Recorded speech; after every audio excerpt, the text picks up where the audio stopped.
So, morgen 2019. Endlich mal wieder eine kleine Motorradtour. Wir sind gestern angekommen in Torgelow, tiefster Osten. Kleine Unterkunft, kleines Essen gestern, schnelle Autobahnrunde. Heute setzen wir über die Grenze nach Polen und gucken uns mal die polnische Ostseeküste an.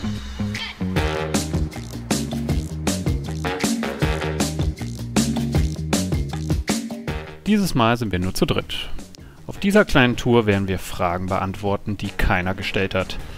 Wie offroad-tauglich ist eine Monster?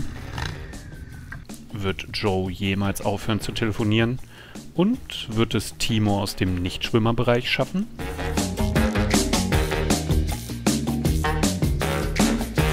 Nach einem kurzen Stopp in Stettin, oder wie es auf Polnisch heißt, Szczecin, fahren wir direkt hoch Richtung Küste.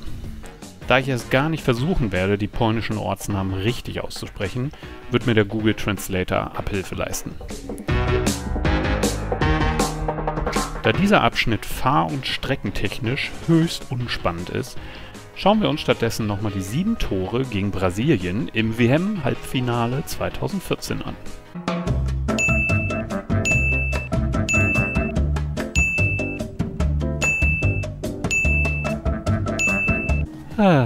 Deutlich spannender. Wir schlängeln uns weiter die Küste entlang und finden einen netten Campingplatz im Ferienort Gaski,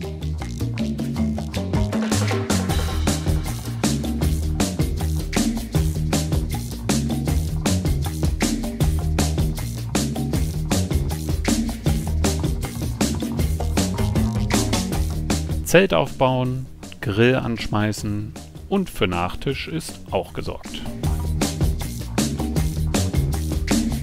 So, nach etwas längerem Grillabend gestern war das hier unser Lager. Sind am Sachen zusammenpacken, um von hier dann gleich aufzubrechen und weiter nach Osten zu fahren.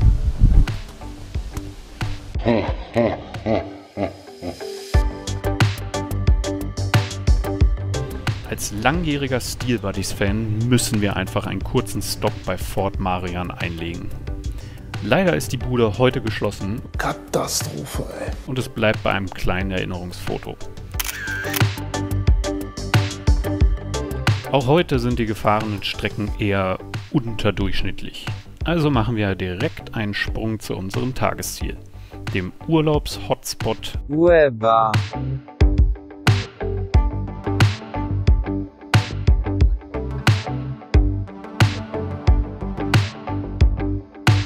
Mit einem kleinen Bierchen am Strand und deftigem Abendessen im Dorf geht auch Tag 2 recht unspektakulär zu Ende. Tag 3. Nach einem wärmenden Kaffee aus dem Gaskocher startet unser Tag mit etwas Frühsport. Wir leihen uns Fahrräder, um die 8 Kilometer lange Strecke zur größten Wanderdüne an der pommerschen Ostseeküste zu bestreiten.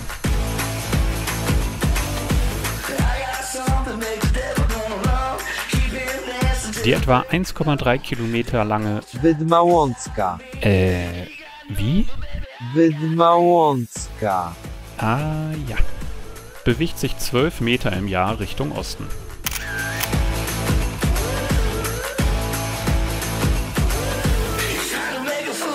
Aber genug Sand zwischen den Zehen, es wird wieder Zeit für etwas Asphalt unter den Reifen. Auf geht's zur 34 Kilometer langen Halbinsel Mierzeja Helska, auf nach Danzig. Ich meine natürlich Gdańsk, eine wirklich tolle Stadt. Joe war auch begeistert.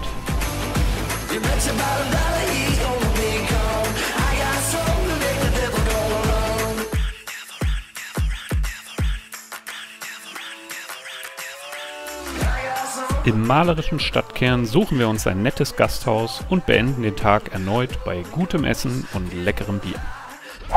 Morgendliche Abfahrt in Danzig. Die Maschinen sind gepackt. Heute geht es in den einen oder anderen Nationalpark. Mal kurz gucken.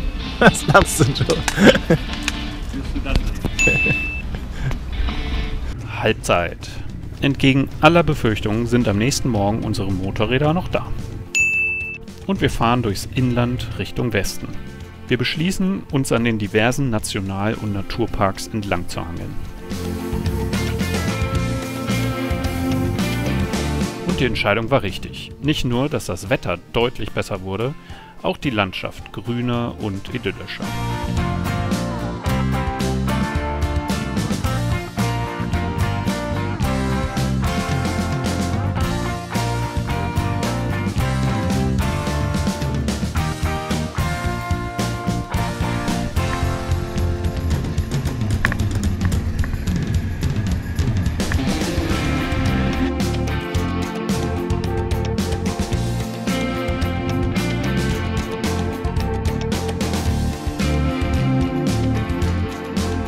Gegen späten Nachmittag durchqueren wir den Nationalpark Bory Tucholskie.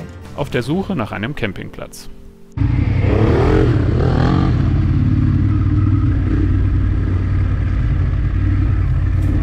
Ein sandiger Waldweg führt uns zu einer polnischen Redneck-Enklave.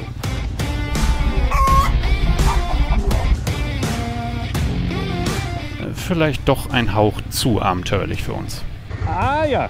Wir suchen weiter.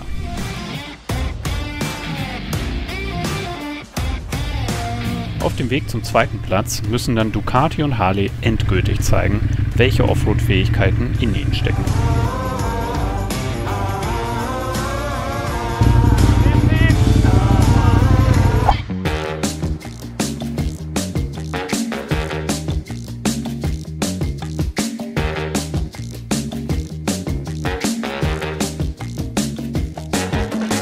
One hour later. Während sich Timo mit seiner Transalp mühelos durch den sandigen Waldweg gräbt, tuckern Joe und ich behäbig, aber stetig hinterher.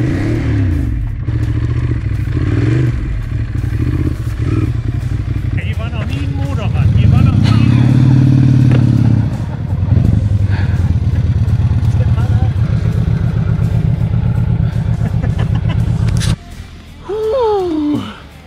Na Joe? Das war doch schön, oder?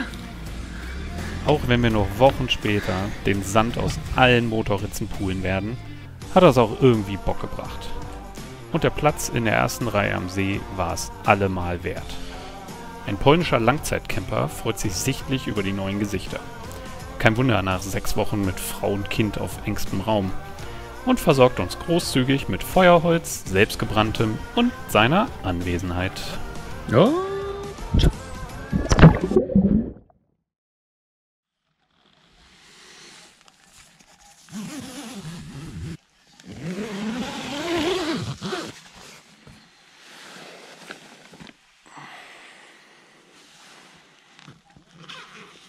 Erfreut über den Erhalt unseres Augenlichts starten wir etwas behäbig in den 5. Tag. Guten Morgen.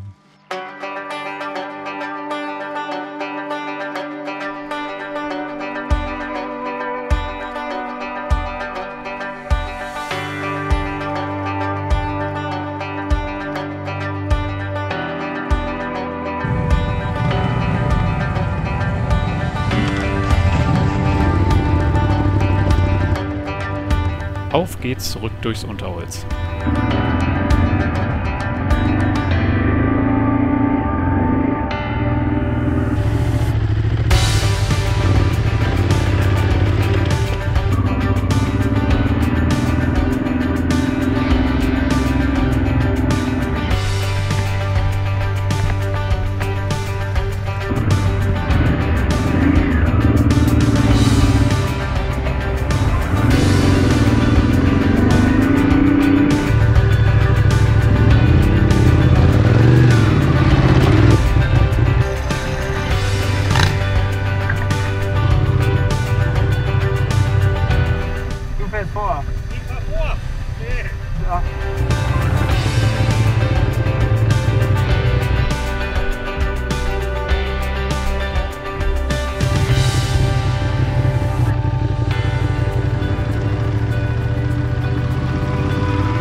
Auch den Rückweg meistern wir ohne Umfaller. Und zu unserer aller Verwunderung verlor nicht mal die Harley eine Blinkerkappe.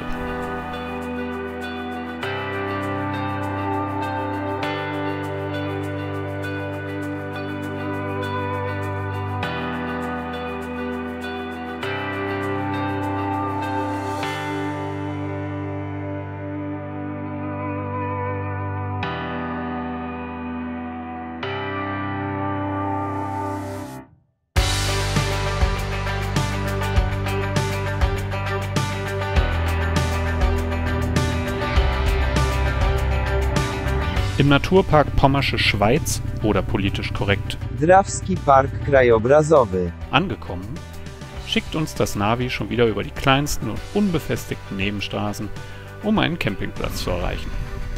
Sorry, Joe.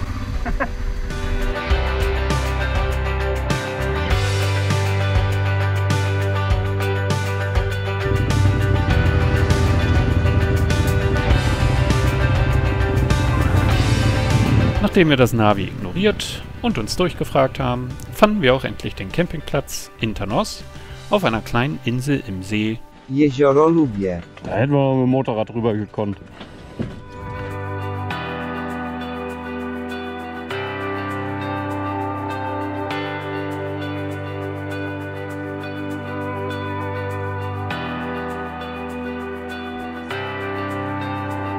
Pünktlich zum malerischen Sonnenuntergang beziehen wir eine der neuen Holzcabins und stärken uns am nahegelegenen Restaurant für den nächsten Tag.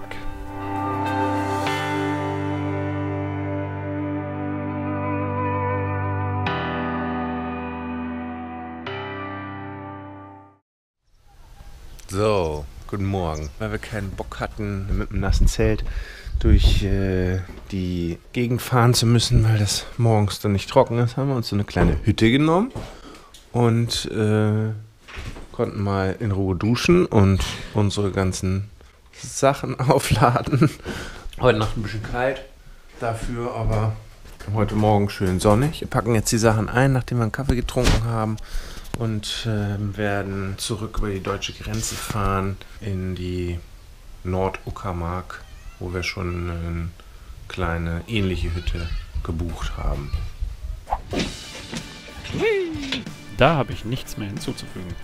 Auf geht's Richtung Grenze.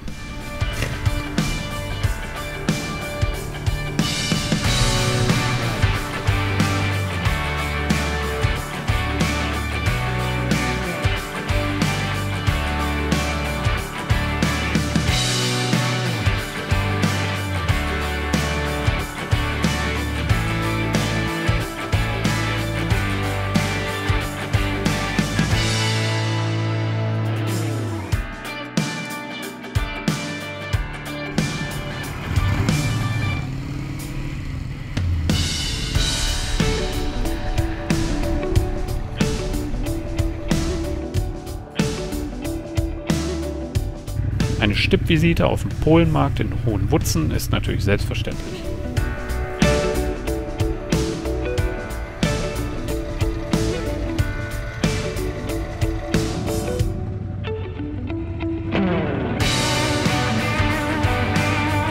Nochmal billig vollgetankt, überqueren wir die Oder und somit die deutsche Grenze.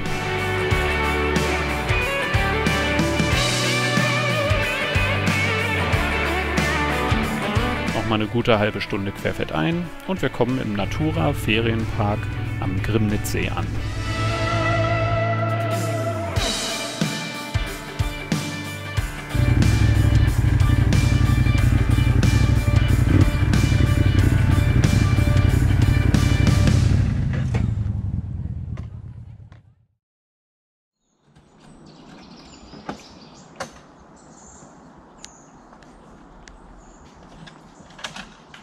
Heimreise.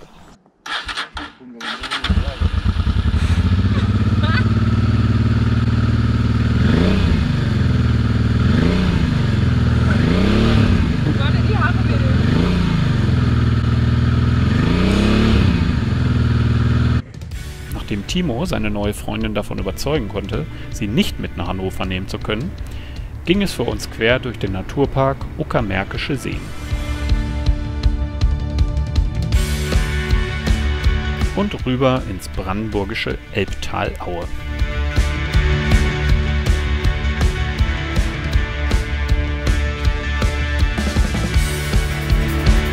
Mit der Elbüberfahrt von Lütjenbisch nach Schnakenburg endet auch unsere Reise.